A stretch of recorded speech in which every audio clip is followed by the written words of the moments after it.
জাআত মালাইকাতুন ইলা নবী সাল্লাল্লাহু আলাইহি ওয়াসাল্লাম, একদল ফেরেশতা আল্লাহর নবীর কাছে আগমন করলেন। আল্লাহর নবী তখন ঘুমায়, নবীজি ঘরের মধ্যে ঘুমাইতেছে, একদল ফেরেশতা নবীর সামনে আসছে। এখন আপনাদের প্রশ্ন, হুজুর নবীজি ঘুমাইলে আমরা এই হাদিস জানলাম কেমনে?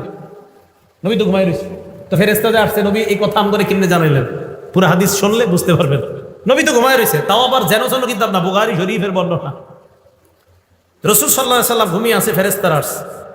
এক ফেরেশতা বলতেছে ইন্নাহু নাঈম, উনি তো ঘুমায়। আরেক ফেরেশতা কয় ইন্নাল আইনা নাঈমা ওয়াল কলবা ইয়াকযান, ওনার চোখ ঘুমায়, অন্তর ঘুমায় না। ওনার চোখ ঘুমায়, তাহলে বুঝাইছে হাদিস কিভাবে জানছি আমরা? ওনার তো অন্তর ঘুমায় না, চোখ ঘুমায়। এই জন্য যদি কেউ আজকে সকালে কোন একটা কিতাবের মধ্যে পড়েন নবীজি সাল্লাল্লাহু আলাইহি সাল্লাম ঘুম থেকে উঠে ওযু ছাড়া নামাজ পড়ছে, আমিও পড়বো, এটা পাবেন হাদিসে, সহিহ হাদিসের মধ্যে পাবেন যে নবী সাল্লাল্লাহু আলাইহি সাল্লাম ঘুম থেকে উঠছে, উঠা ওযু ছাড়া নামাজ পড়ছে, এটা সহিহ হাদিসে পাবেন। এখন কেউ এই সহিহ হাদিসটা পাওয়ার পরে চিন্তা করলেন আজকে ইমাম সাহেবের ধর্ম দ্বারা, তো শীতকাল, প্রচন্ড শীতকাল, মসজিদে আসছে, আসার পর ইমাম সাহেব আইসা বলতেছে হুজুর শীতকালে ওযু তো না করলেও চলে। তো হুজুরকে কেন? আজকে হাদিসে পাইলাম নবীজি সাল্লাল্লাহু আলাইহি সাল্লাম ঘুম থেকে উঠা, লাগবে না, কিচ্ছু লাগবে না, চুপচাপ থাকেন, নবীজি সাল্লাল্লাহু আলাইহি সাল্লাম ঘুম থেকে উঠা ওযু ছাড়া নামাজ পড়ছে, তাই শীতকালে একটু ওযু না করলে কি হয়? হুজুর কইটা আপনি কি বললেন? আমি তো বুখারী শরীফ পড়াই 20 বছর, আপনি আমারে হঠাৎ সেই হাদিস বললেন। পড়ান কিন্তু বুঝেন নাই হাদিস, হাদিস বুঝেন নাই। পরে হুজুর বলল বাবা আমি তো হাদিস বুঝছি। কয় কি? তো আমার ঘুম আর নবীজির ঘুম, আপনার ঘুম আর নবীজির ঘুম এক না। আমি আপনি যখন ঘুমাই আমাদের চোখ ঘুমায়, অন্তর ঘুমায়। নবী যখন ঘুমায় শুধু চোখ ঘুমায়, অন্তর ঘুমায় না। এই জন্য নবীর ওযু আছে না নাই ঘুম থেকে উঠলে নবী বুঝতে পারে, কিন্তু আমি আর আপনি যেহেতু ঘুমাইলে আমাদের চোখও ঘুমায়, অন্তর ঘুমায়, তাই আমরা উঠার পর জানি না ওযু আছে না নাই, তাই আমাদের ওযু করতেই হবে। আর নবী ঘুম থেকে উঠার পর বুঝতে পারে ওনার ওযু আছে না নাই, ওযু না থাকলে ওনার ওযুর প্রয়োজন হয়, আর ওযু থাকলে ওনার ওযুর প্রয়োজন হয় না। ওই মাসালা আমার আপনার জীবনে ফিট করলে হবে না। চিন্তা করছেন হুজুরের গিয়ে ভুল ধরতে চেয়েছিল। রাসূল আকরাম সাল্লাল্লাহু আলাইহি সাল্লাম ঘুমিয়ে আছেন, তো এক ফেরেশতা কয় উনি ঘুমায়, আরেক ফেরেশতা কয় না ওনার চোখ ঘুমায়, অন্তর ঘুমায় না। ফেরেশতারা বললেন ইদরিবু লাহু মাসালা ইন্না লিসাহিবিকুম হাযা মাসালান ফাদরিবু লাহু মাসালা। যেই নবী ঘুমায় তার একটা দৃষ্টান্ত আছে, তার দৃষ্টান্ত তোমরা বর্ণনা দাও। ফেরেশতাদের মধ্যে একজন বললেন তিনি তো ঘুমায়, আরেক ফেরেশতা কয় তিনি ঘুমায় না, তার চোখ ঘুমায়, তার অন্তর ঘুমায় না। এবার তারা দৃষ্টান্তটা বর্ণনা দিয়েছেন, এই দৃষ্টান্তটা সবার মুখস্থ করা লাগবে, আপনারা মুখস্থ করবেন। আগামীকাল চাই স্টলে বৈশা গীবত শেখায়ত না কইরা এই দৃষ্টান্ত একজন আরেকজনের বলবেন, পারবেন তো ইনশাআল্লাহ? দাওয়াত ও তাবলীগে যারা গাছতের আদব বলেন, এই আপনি গাছতের আদব এটা বলবেন। দেখেন নবী সাল্লাল্লাহু আলাইহি সাল্লাম কি বলেন, মাসালুহু কামাসালি রাজুল, আল্লাহ নবীর দৃষ্টান্ত হলো এমন এক ব্যক্তির মতো, বানাদারা, যে ব্যক্তি একটা ঘর বানিয়েছেন, ওয়াজালা ফিহা মাদুবা, ঘরের মধ্যে একটা দস্তরখান বিছিয়েছেন, দস্তরখানের মধ্যে সুস্বাদু রং বেরঙের খাবার। ওয়াবাসা দাইয়ান, একজন আহ্বানকারীকে বাহিরে পাঠাইছে, যাও রাস্তাঘাটে যাদেরকে পাইবা তাদেরকে দাওয়াত দেওয়ার বলবা এই ঘরের মধ্যে যারা আসবে তারা সুস্বাদু খাবার খেতে পারবে। ফামান আজাবাদ দাইয়া দাখালাদ দার ওয়া আকালা মিনাল মাদুবা। তো একজন আইসা বলছে ভাইও অমুক ঘরে সুন্দর দস্তরখান আছে, আপনারা আসেন যারা যারা খাবেন। একদল তার কথা সত্য মনে করছে, করার পর ঘরে গেছে, সত্যি সত্যি দস্তরখানের সুস্বাদু খাবার খাইছে। অমাল্লাম ইউজিবিদ্দাইয়া, আরেক দল তার কথার সাড়া দেয় নাই, ওয়ালাম ইয়াকুলিদ্দার, ঘরের মধ্যেও ঢুকে নাই, ওয়ালাম ইয়াদখুলিদ্দার, ঘরের মধ্যেও প্রবেশ করে নাই, ওয়ালাম ইয়াকুল মিনাল মাদুবা, দস্তরখানের খাবারও খায় নাই। তাহলে যিনি ঘোষণা দিছে তার কথা বিশ্বাস করার ক্ষেত্রে দুই দল, একদল বিশ্বাস করছে, ঘরে গেছে, দস্তরখানের খাবার খাইছে, আরেক দল বিশ্বাস করে নাই, ঘরেও যায় নাই, দস্তরখানের খাবারও খায় নাই।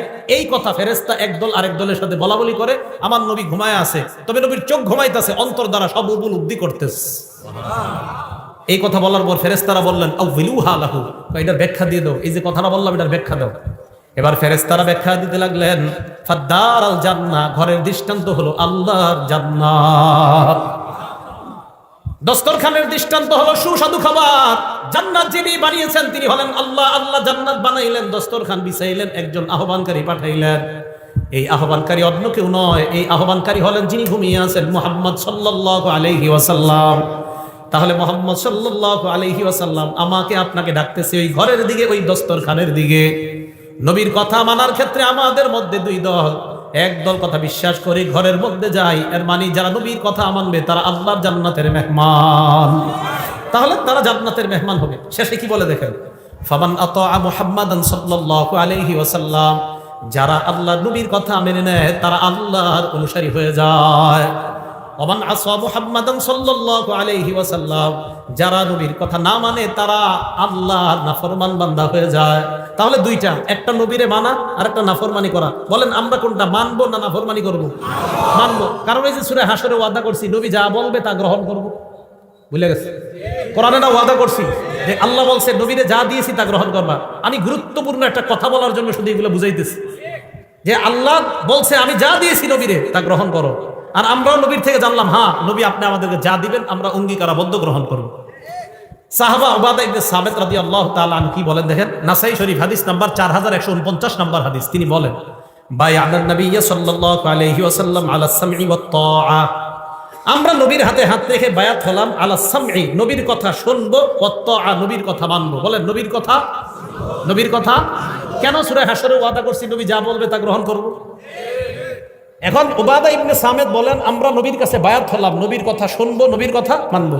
কোন ক্ষেত্রে দেখেন কি বলে, ফিল ইউসরি ওয়াল উসরি, আমার অনুকূলে হলেও নবীর কথা মানবো, আমার প্রতিকূলে হলেও নবীর কথা মানবো, মানে আমার পক্ষে গেলেও মানবো, আমার বিপক্ষে গেলেও মানবো, কারণ কথাটা আমার নবীর। ওয়াল মানশাতি ওয়াল মুকরাহ, মানসাত মানে সুখেও মানবো, মুকরাহ মানে দুঃখেও মানবো।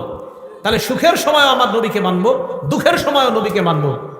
এরপরে বলতেছে ওয়া আমলা নুনাজি আল আমর আহলা, যোগ্য মানুষ যদি যোগ্যতার আসনে বসে যায় এটার বিরোধিতা আমরা করব না, এই মর্মে আমরা বায়াত হলাম। আর যদি অযোগ্য ব্যক্তি যোগ্যতার আসনে বসে যায় এটার বিরোধিতা করা ফরজ হয়ে যায়। এটা এই মর্মে বায়াত হয়েছে সাহাবারা। আর কি ওয়ান্নাকুমা বিল হক্কি হাইসু লা নাখাফু ফিল্লাহি লাওমাতা লাইম, হক কথা বলতে কখনো আমরা কাউকে ভয় করব না, এই মর্মে নবীর কাছে আমরা বায়াত হলাম। তাহলে নবীর কাছে আমরা বায়াত হলাম, নবী যা বলবে তা শুনবো এবং মানবো। কেন? সূরা হাসরে আমরা ওয়াদা করলাম, আল্লাহ বলছেন আমার নবীকে যা দিলাম তোমরা তা গ্রহণ করো। এখন নবী আমাদেরকে কি নিষেধ করছে আর কি আদেশ করছে দেখেন তো একটু। নাসাই শরীফ হাদিস নাম্বার 4161 নাম্বার হাদিস। ক্বালা রাসূলুল্লাহ সাল্লাল্লাহু আলাইহি ওয়াসাল্লাম, আল্লাহ নবী বলেন বাইউনি আলা আল্লা তুশরিকু বিল্লাহি শাইআ, আমার কাছে তোমরা বায়াত হও তোমরা আল্লাহর সাথে শিরিক করবে না। তাহলে ওই যাবা কোরআনে বলছে নবী যা বলবে তা মানবো, নবী বলছে শিরিক করা যাবে না, তাহলে শিরিক করা, শিরিক করা। সেজদা কাকে দিতে হয়? যদি মাজারে সেজদা দেওয়া হয় শিরিক। আর শিরিক বলেন মাজারে সেজদা দিলে সেজদা দিতে হয় কাকে?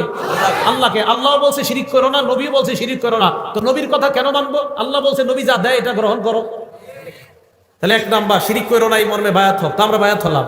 ওয়ালা তাসরিকু, তোমরা চুরি করবে না, বায়াত হও। ওয়ালা তাজিনু, তোমরা ব্যভিচার করবে না, জিনা করবে না, বায়াত হও। জিনা কারে কয়? মানে আমাদের মাথায় একটা হিসাব করে যে জিনা মনে হয় ওইটা, না না। সহিহ বুখারী 6612 নম্বর হাদিস। ক্বালা রাসূলুল্লাহ সাল্লাল্লাহু আলাইহি ওয়াসাল্লাম ইন্নাল্লাহা কাতাবা আলা ইবনি আদম হাজ্জাহু মিনাজ জিনা আদরাকা যালিকা লা মাহালা, সমস্ত আদম সন্তান আমি আপনি আলেম জাহেল সবাইকে আল্লাহ জিনা নামক পরীক্ষা দ্বারা পরীক্ষা করবেন। এই পরীক্ষায় সময় পড়তে হবে ফাজিনাল লিসানাল মানতিক, জবানের জিনা হলো কথা বলা। যেই নারীর সাথে দেখা দেওয়া হারাম, এই নারীর সাথে সরাসরি কথা বলাও হারাম।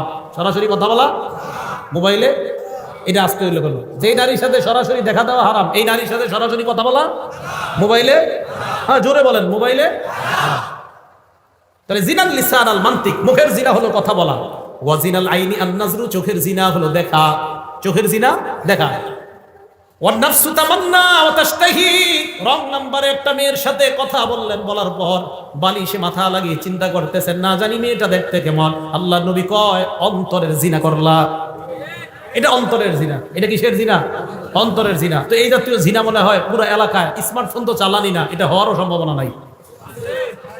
তাহলে রাসূল সাল্লাল্লাহু আলাইহি সাল্লাম বললেন এক নাম্বার শিরিক করবে না, দুই নাম্বার চুরি করবে না, তিন নাম্বার জিনা করবে না। তাহলে জিনা এগুলাও জিনা। হেঁটে হেঁটে কোনো নারীর দিকে যাওয়া পায়ের জিনা, কোনো নারীর শরীর স্পর্শ করতে যাওয়া হাতের জিনা, চ্যাটিং করা কোনো নারীর সাথে মোবাইলে এটাও হাতের জিনা, অবৈধভাবে কোনো নারীর সাথে চ্যাটিং করা অপ্রয়োজনীয় এটা হাতের জিনা। কিসের জিনা? হাতের জিনা। হ্যাঁ হাতের জিনা। এই জিনার মধ্যে লিপ্ত হওয়া যাবে না, এটা রাসূল সাল্লাল্লাহু আলাইহি ওয়াসাল্লাম ওয়াদাবদ্ধ। ওয়ালা তাকতুলু আওলাদাকুম, তোমরা তোমাদের সন্তান হত্যা করবে না। ওয়ালা তাতুনা বিবুহতান তাফতারুনাহু বাইনা আইদিকুম, নিজেরা বানিয়ে মিথ্যা কথা বলবে না। আপনারা অনেক কিছু বানিয়ে বলে ফেলেন, ইমাম সাহেবের নামে বলে ফেলেন, মুয়াজ্জিনের নামে বলে ফেলেন, এলাকার একটা ভালো মানুষের নামে একটা খারাপ কথা রটায়া দিলেন। এটা করা যাবে না। নবীজি বলছেন ওয়ালা তাসুনি ফি মারুফ, ন্যায় কাজে তোমরা আমার নাফরমানি করবা না। তাহলে রাসূল সাল্লাল্লাহু আলাইহি সাল্লামকে আল্লাহ যা দিয়েছেন এটা গ্রহণ করা, যা থেকে নিষেধ করেছেন এটা থেকে বিরত থাকা।